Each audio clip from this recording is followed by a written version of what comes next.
Kills 6 people in a van. 13 years that I've been doing this job, this will be one of the worst that, if not the worst that I've seen. Sports drug tests are under scrutiny after an Olympic swimmer gets to appeal a positive test.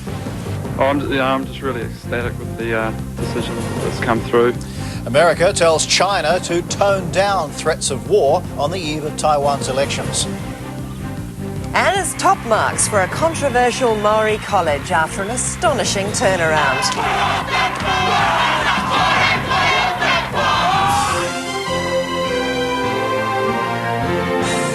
Our top story tonight, a horror road smash in South Otago. 6 people, including 2 children, are dead, all believed to be from the same family.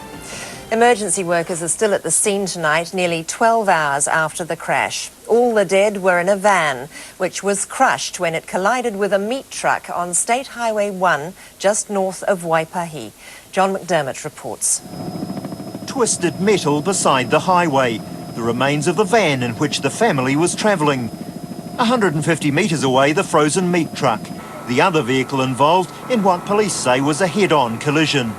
The scene so appalling, it took 9 hours for police to be able to confirm how many had died. I've got no problem in telling you that in the 13 years that I've been doing this job, this will be one of the worst that, if not the worst that I've seen. It's absolute tragedy, and it's not a scene that really anyone would like to attend up there, and that's really the only way that I can describe it. It's absolutely horrendous. The accident happened in foggy conditions about 7 this morning. The van was heading south towards Gore, the truck the other way. It's shed cartons of frozen meat and has leaked diesel into a creek. Company representatives have been at the scene but aren't talking. Police say the driver of the truck suffered abrasions and was treated for shock. He'll be a key witness in their inquiries, along with several other motorists who viewed the accident. A 10-kilometre stretch of State Highway 1 has remained closed all day. Other motorists and media kept at a distance. As is now policy in big crashes, police have mounted a homicide-like inquiry. Specialist identification team members and a pathologist among the 30 emergency workers. It would be foolish of me to give you any indication as to culpability on anyone's part. As the investigation into the cause of the crash continues, both vehicles are tonight being moved into safe storage. Police say tomorrow they'll release the names of the 6 who died. John McDermott, One News. It's more than a year since 6 have died in a single road crash. That was last January on the Napier-Taupo Highway. New Zealand's worst road accident was in 1963 when a bus crash claimed 15 lives in Northland. Drug testing of our top athletes is on hold tonight after a controversial court ruling.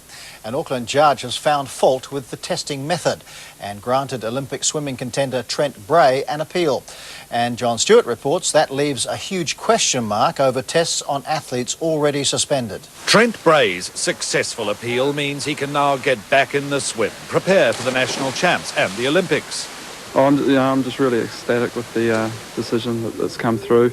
You know, I've said I've been innocent the whole time, and I'll stick with that. It's, you know, I've never done anything that's been wrong, and I'm totally against drugs. The judge found the 2 urine containers weren't used properly because the law requires them to go to the athlete already sealed, and the pair given to Bray were open.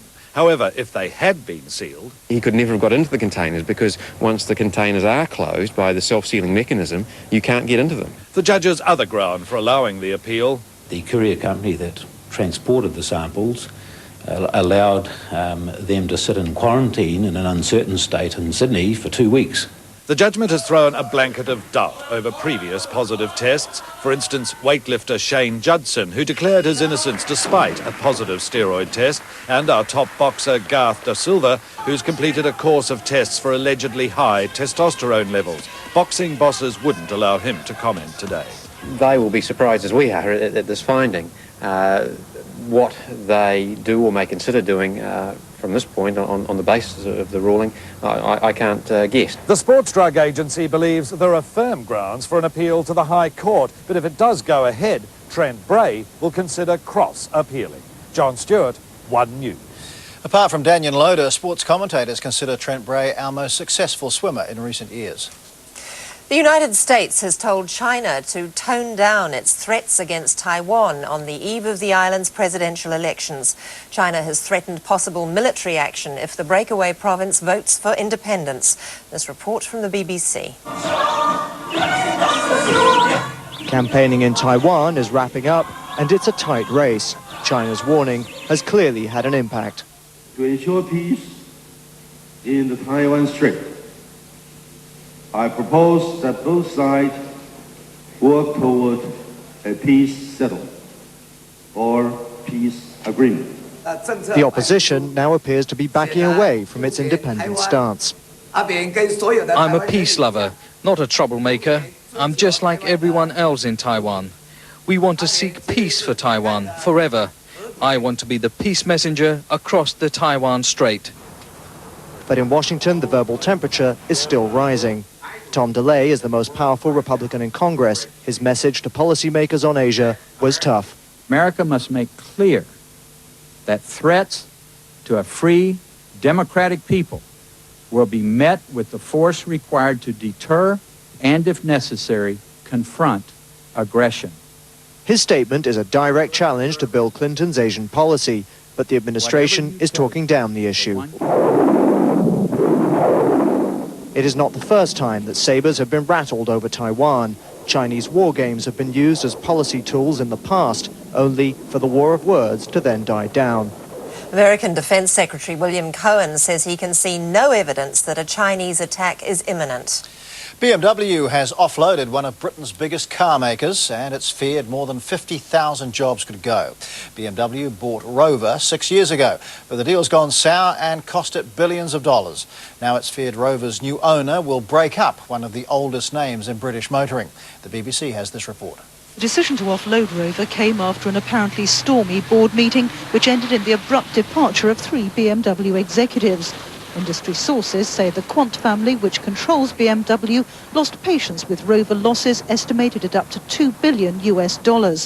Rover's sale will scupper BMW's global ambitions, but turn it back into a strong regional producer. The company's promising a press statement soon, but for now is refusing to give details of the deal. The bulk of the Rover operation is being sold off to British venture capitalists Alchemy Partners. The company, which has no background in car production, is buying the Rover and MG brands and the Longbridge factory in the English Midlands. The unions claim Alchemy will axe jobs and strip assets to make a fast buck. But Alchemy says it has no plans for a quick sell-off. We do not, at this stage, 3 or 5 years forward, when Rover is a profitable company, we hope we would expect to sell it on. The unions are threatening unspecified action, saying up to 50,000 jobs at Rover and its suppliers are at risk.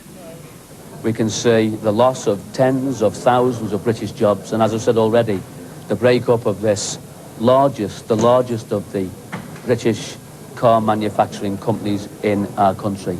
Therefore, if the situation doesn't change, it appears that we will be in dispute with BMW. The deal pitches Europe's car makers onto unmapped roads. Analysts say overseas partnership deals like the one between General Motors and Fiat this week leaves family-owned companies like Peugeot and BMW vulnerable to takeover. The firstly independent company was already a target for takeover speculation. A new streamlined BMW specialising in luxury cars could make a particularly attractive acquisition. And BMW New Zealand says it'll continue to look after its Rover customers until the new British owners clarify how they want distribution and representation to be handled here. The fishing trawler which caught fire off the Chatham Islands last week has sunk, raising fears of a big oil spill that may threaten bird life. The Seafresh 1 was moored in Hanson Bay after being crippled by an engine room fire. There was no crew aboard. An Air Force Hercules was loaded with oil dispersal equipment and will shortly arrive in the Chathams. There are fears of 100 tonnes of diesel and lubricating oil leaking out. But seas are too rough for divers to seal the boat. And One News Tonight will have the first pictures of the boat sinking at 10:40. Now to a success story for a controversial Māori college based in Huntly. It's achieved startling results just 3 years after opting out of national exams in favour of internal assessment for students. Today, an award ceremony at Rakomanga School recognised their achievements. Nihinarangi Forbes reports. celebrating success, recognition by the New Zealand Qualifications Authority for outstanding achievement. But it hasn't always been this sweet for the Huntley School. Last year it was subject to allegations that teachers had assaulted students. The school was subsequently cleared. We were under a lot of pressure last year to put a program together, very poorly resourced, no models to follow. The awards are equivalent to university entrance. 3 years ago the school adopted this style called unit standards. It means they do away with school cert and bursary exams, introducing internal assessment. Parents and students believe it's paid off.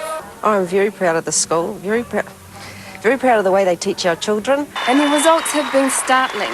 Last year, 18 out of 20 seventh formers from Rakaimanga went on to universities. A 90% success rate, way above the nationwide average for Māori, which is just under 10%. It's more of a poor town, and for Māoris like me to come out and be really successful is a real achievement to Māori. Learning Māori, I think, had a big part because it was who we are and where we came from, and we knew we could do it. Rakaimanga has exceeded beyond all expectations, but the challenge now is to maintain that success year after year. Mihinga Rangi Forbes, One News. Coming up on One News, a red-hot day on Wall Street. We'll tell you what's back in favour. Pakistan's worst serial killer is sentenced to some of his own medicine. On the eve of her Australian visit, the Queen flies into a rekindled Republican debate. And a monster of the deep, the hunt is warming up for a live one.